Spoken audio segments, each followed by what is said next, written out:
of How to Win Friends and Influence People by Dale Carnegie.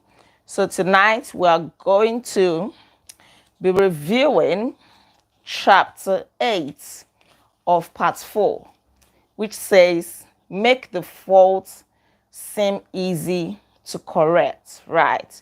People make faults, people have faults, we all have faults, once in a while, we make mistakes, errors, and everything.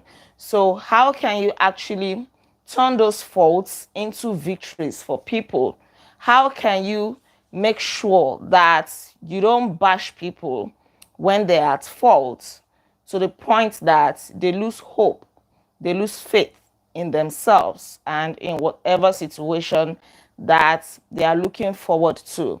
Let me start with the story of Dale Carnegie's friend. When he got engaged, his fiancée actually encouraged him to start attending dance classes, and he actually loved to dance. So he thought it was a good idea, and he employed or engaged the service of a dance teacher. But this teacher told him point blank that he was not a good dancer. Right, that he was getting everything wrong and he should just forget about it and start all over again. And that actually got him so discouraged, he almost gave up, except for the fact that his fiancée had to convince him, and he decided to try again. Got another teacher, and it was this second teacher that saw the positives in him, made a big deal out of every step that he got right, pointed it out that he was a good dancer, he was doing well, he's got the rhythm, even though there were some faults or errors here and there. But this teacher did not amplify the errors. Instead, she amplified the good parts, the good things, the rhythm that this guy had. And because of that, because the teacher told him that he was a good dancer, he actually started doing so well. And that was what actually made him to continue and to do well at it. Even though he himself somehow knew that he was a good dancer, but the first teacher discouraged him. And that is exactly what some of us do to people. We amplify their faults, we amplify their errors, and we totally ignore the good things that people do. And we make it look as if there is nothing good about them at all. Tell your child, your spouse, or your employee that he or she is stupid or dumb at something. And that is what you're going to get out of them: stupidity, dumbness. Because they'll see themselves as such, right? But if you want them to improve at whatever they are doing, even though they are not yet good at it, but you crave an improvement, you actually believe in them, then tell them that you believe in them. You see them doing it, they are best at this. Point out the good parts or the good things in whatever they are doing.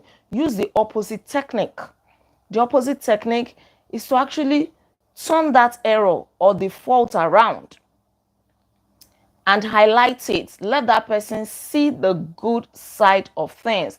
Let them see the bright side of whatever situation that you're getting them to improve upon. Tell them that you have faith in them, you believe in them, that they can do it, and they will go out of their way or ways to do it. You develop that ability in them naturally. They'll start having flair for it. When Dale Carnegie went visiting a couple, they told him to come play this game called bridge. And he said no, he couldn't play it and all of that. But this guy, who was very good at persuading people, Lowell Thomas, reminded him how he wrote so many things, how he was very good at memory.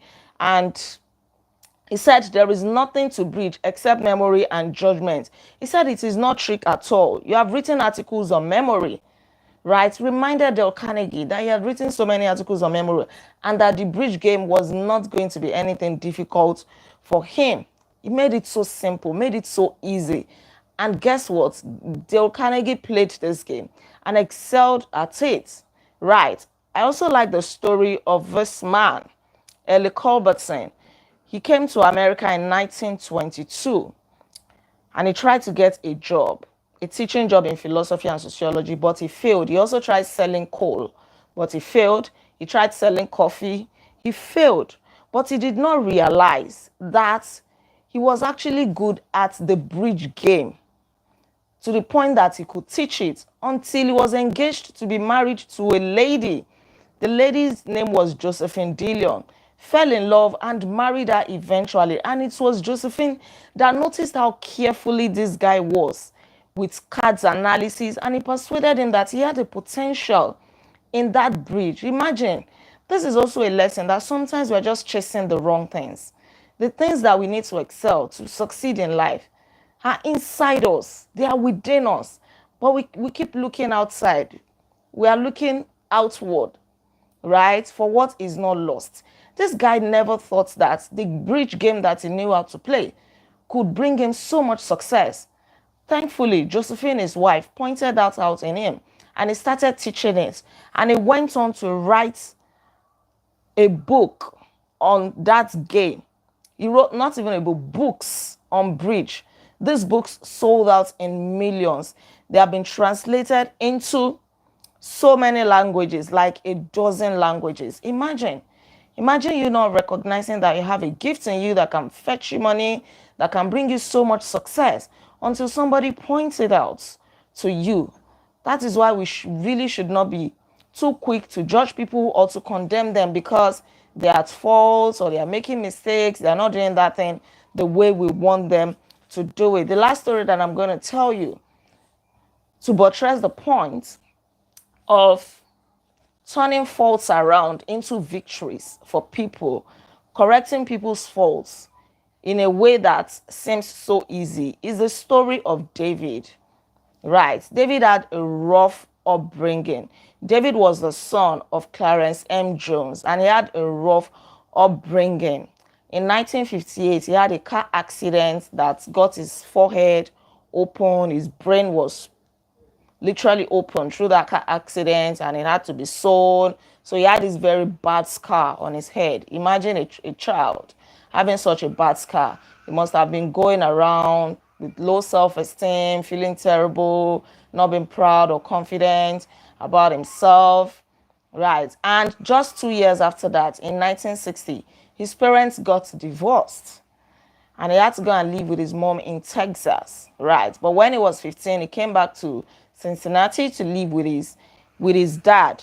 But because of this big scar on his forehead as a result of the car accident that led his head, whatever, to be open, he was very, very slow in learning. Very slow. And he was in 2 classes behind the normal class that he was supposed to be in. Because of that scar, his administrators and teachers just believed that he couldn't cope like the other children. So they would put him in special classes, special schools, and all of that. But as he was growing up, his father noticed that he was very good with radio, TV. He would like to just play around with them. He wanted to be a TV or radio technician. And his father encouraged him and told him that if he wanted to be a technician, he needed mathematics. But this guy was not good in mathematics. He could even hardly read. He wasn't doing well in school at all. But his father encouraged him, pointed out that he could do it. And so he got some flashcards that they would use to practice multiplication, division, addition, subtraction, and all of those things to help him build up his mathematical skills. And before they knew it, David started doing the impossible. They would celebrate every win. Anytime he got some sums correctly or any task correctly, they would dance. His father would call out his wife, they would dance, they would celebrate it, they would make a big deal out of it, right? How many of us do that? That we highlight the little things that people do. If you really want to see improvements in people, irrespective of who they are, your children, your spouse, your employee, whoever, highlight the little things that they are doing. If you want to see more of that, you had better blow that out of proportion. So they started doing this, and before they knew it, tasks that would take David 52 minutes to do started taking 48 minutes, then 48 minutes turned into 45, then 44, then 41. then 40, and less and less and less, until David started completing these tasks in 8 minutes, just 8 minutes. And he started coping in school. His grades in mathematics, algebra, and in other subjects started improving. There was a time that they were given some science tasks to do. He built an exhibit, and that exhibit won the first position in his school. They went on to register him for the city competition, and he came third. This was a boy that people had written off that, oh, he's got his bad sky, he has got his brain open before, he's not coping well. The encouragement of his father actually made him to amount to greatness in life. That is how powerful, encouragements can be. Seeing the good side of things, pointing out the positives in people. If we look enough, we'll see that everybody has a good side to them, no matter how bad we think that they are. It's just that we're always too quick to judge. We're impatient, right? We want it quick, quick, quick. But if we are patient, we can actually turn that negative situation around. So that was it.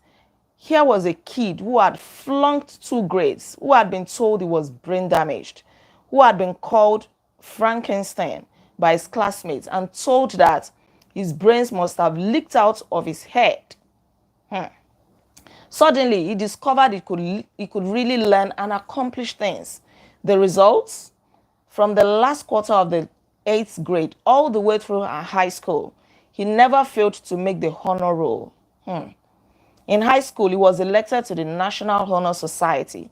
Once he found learning easy, his whole life changed.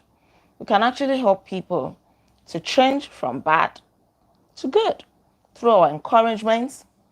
Point out one thing that they're doing well, amplify it, celebrate them for it, praise them for it, be lavish in your praises, be very, very liberal and generous in your encouragement. So if you want to help others to improve, remember principle 8, which says use encouragement, make the fault seem so easy to correct. Don't amplify the fault like, hey, you can never make it. No, don't. If you want them to be better, amplify the things that they're doing well. Thank you so much. That'll be all for tonight. Don't forget to like this video, share your comments with me, and please subscribe to this channel in case you are yet to subscribe. I remain Olaide Agbaje, also known as First Lady. And on this channel, I inspire you to live intentionally. I'll come your way again on Monday by God's grace. Wow. We have like 1 or 2 chapters left to review here. Chapter 9 says, making people glad to do what you want. Thank you, Mr. Gabriel. You can really see that I need rest. In fact, I was dozing off before I came on the live stream this evening. Yeah, I'm tired. I admit that. Thank you so much. Thank you, everybody. God bless you.